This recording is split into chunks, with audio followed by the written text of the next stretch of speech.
Idol, magandang hapon sa iyo. Ayun, buko na yung test dito. Kuha ng diyan lang yan siya idol sa taas. So, ayan, malinis na. So, bukas na naman, alas 5 na. Yung flooring naman niya idol. So, matatapos na ito bukas. Linisin natin mahigi kasi para hindi magtutuyo yung simento idol. Yan, malinis na sobra yan. Sa klating araw ko lang ito ginawa. Ayan. So, tapos na yung wall. 60 by 60 pala yung test namin yung ginamit dito idol. Ayan idol, malinis na yan.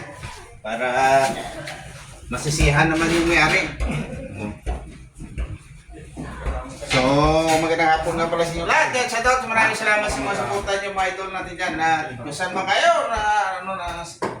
sa dulo ng mundo. Kung saan man kayo dyan, mga idol. Ano lang kayo sa vlog ko. Ayan, hindi po ito, Totoo po itong ginablog ko. Hindi po ito pikit. idol. Ganda na. Ayun, gawin mo ito. Yan lang yun. Yan.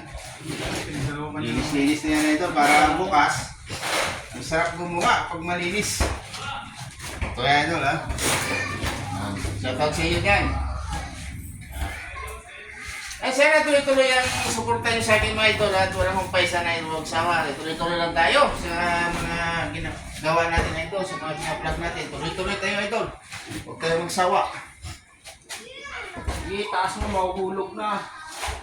Ay, napakalinis na. So, nandito lahat. Kaya busy nyo lahat. Magandang hapon. So, tapos na.